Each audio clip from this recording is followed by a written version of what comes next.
Students, आज हम simple maths channel के अलजेब्रा चैप्टर की एक्सरसाइज 11.5 इसका इंट्रोडक्शन पार्ट करेंगे। इसमें हम वो टॉपिक डिस्कस करेंगे जिस पे बेस्ड ये एक्सरसाइज है 11.5।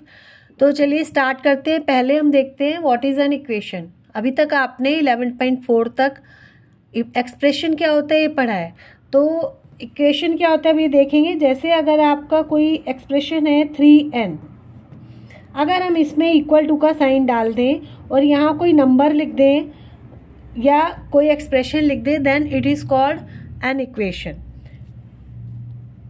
3x + 1 is also an expression. अगर इक्वल टू करके हम लिख दें 11, तब ये क्या हो गई इक्वेशन।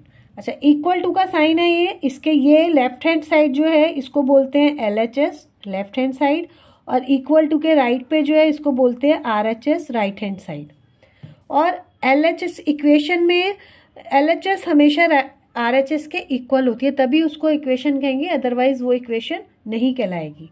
अब जैसे अगर ये है कि एक्सप्रेशन x + 3 है, वो लेस देन है 8, मतलब इक्वल टू नहीं है, इससे कम है 8 से, तो इसको हम इक्वेशन नहीं कहेंगे। इसमें वेरिएबल भी है जबकि, लेकिन हम इसको इक्वेशन नहीं कहेंगे क्योंकि left hand side right hand side के इक्वल नहीं है, इक्वल टू का साइन इसमें नहीं है। और एक देख लेते हैं, अगर हम कोई इक्वेशन लेते हैं 8 - 3 दैट इज इक्वल टू 5, तो अब आप कहोगे इसमें तो इक्वल टू का साइन भी है, लेकिन इक्वेशन होने के लिए वेरिएबल भी होना चाहिए उसमें, इसमें वेरिएबल मिसिंग है, तो ये इक्वेशन नहीं है। This is a numerical equation, इसको न्यूमेरिकल इक्वेशन कहते हैं। अब दूसरा हम देखते हैं solution of equation. Solution of equation,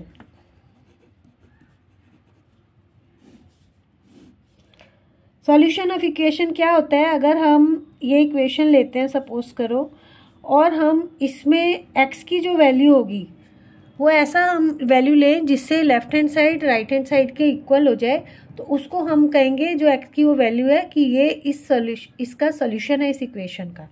तो हम देखो इसमें है 2 को अगर हम 5 से मल्टीप्लाई कर दे तो 10 आएगा, that is equal to RHS। तो जो 5 है x की वैल्यू, ये क्या है सॉल्यूशन ऑफ इक्वेशन। लेकिन इक्वेशन का जो सॉल्यूशन है वो निकालने के लिए 2 मेथड हैं जिससे हम इसमें डिस्कस करेंगे, वो उसी पे बेस्ड है क्योंकि आपकी एक्सरसाइज। तो एक तो है ट्रायल एंड एरर मेथड।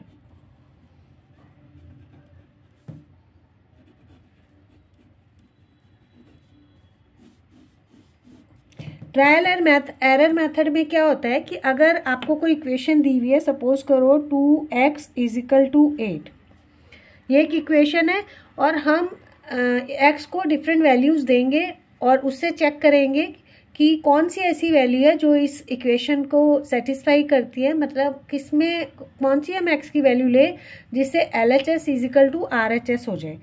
तो हम चलिए पहले लेते हैं पुट x = 1, x की वैल्यू हमने 1 ली, तो LHS क्या हो जाएगा 2 × 1 दैट इज 2।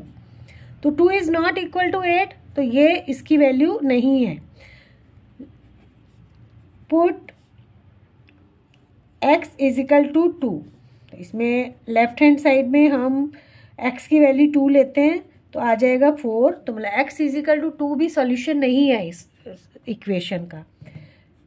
चलिए एक और ले लेते हैं, x = 3, तो LHS कितना हो जाएगा 2 × 3 दैट इज 6, मतलब x = 3 भी इस इक्वेशन का सॉल्यूशन नहीं है क्योंकि हमने जब ये वैल्यू पुट की तो आंसर 6 आया और हमें क्या चाहिए 8।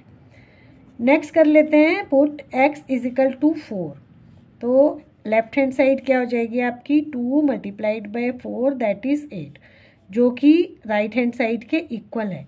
तो इसका मतलब क्या हो गया, x = 4 is the solution of the equation. ठीक है, एक और मैं देख लेते हैं इक्वेशन x + 4 = 6। अब इसमें हम लेंगे put x is equal to 1, तो LHS क्या हो जाएगा 1 + 4 दैट इज़ 5, तो ये इक्वल टू नहीं है, तो x इज इक्वल टू 1 मतलब इसका सॉल्यूशन नहीं है। 2 ले लेते हैं, 2 लेफ्ट हैंड साइड में पुट करेंगे, 2 + 4 is equal to 6 that is equal to RHS, देखो वही आ रहा है 6, ये इक्वल है। इसका मतलब क्या हुआ कि x is equal to 2 is the solution of the equation. इस इक्वेशन का solution x is equal to 2 है। तो आपने देखा कि हमने डिफरेंट वैल्यू ली और हिट एंड ट्रायल, जो ट्रायल एंड एरर मेथड है उससे हमने वैल्यू फाइंड आउट की। इस तरह के मेथड को हम कहते हैं ट्रायल एंड एरर मेथड। एक और मेथड यूज़ करें इसमें, वो है सब्स्टिट्यूशन मेथड, उसको बोलते हैं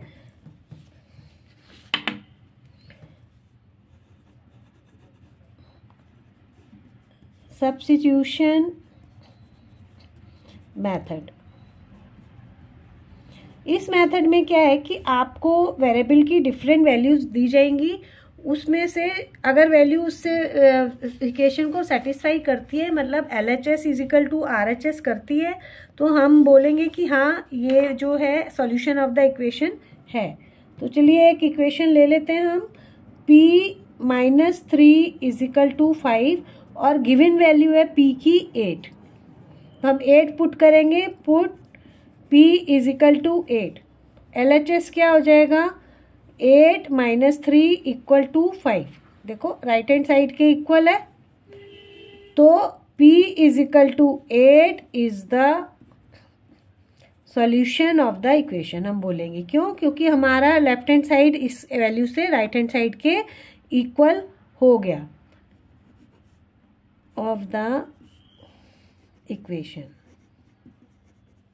ठीक है, एक और एग्जांपल देखते हैं, 3x + 1 इज इक्वल टू 12 और यहाँ x की वैल्यू आपको क्या दी हुई है 10, तो हम put x is equal to 10 value put करेंगे, तो LHS क्या हो जाएगा left hand side 3 × 10 + 1 that is 30 + 1 और ये आ गया आपका 31, तो ये 12 के इक्वल नहीं है, देखो या राइट हैंड साइड पे तो 12 आना चाहिए लेकिन आपका तो 31 आ रहा है, तो हम क्या करेंगे ये इक्वल टू नहीं है RHS के, तो हम लिखेंगे x is equal to 10 is not the solution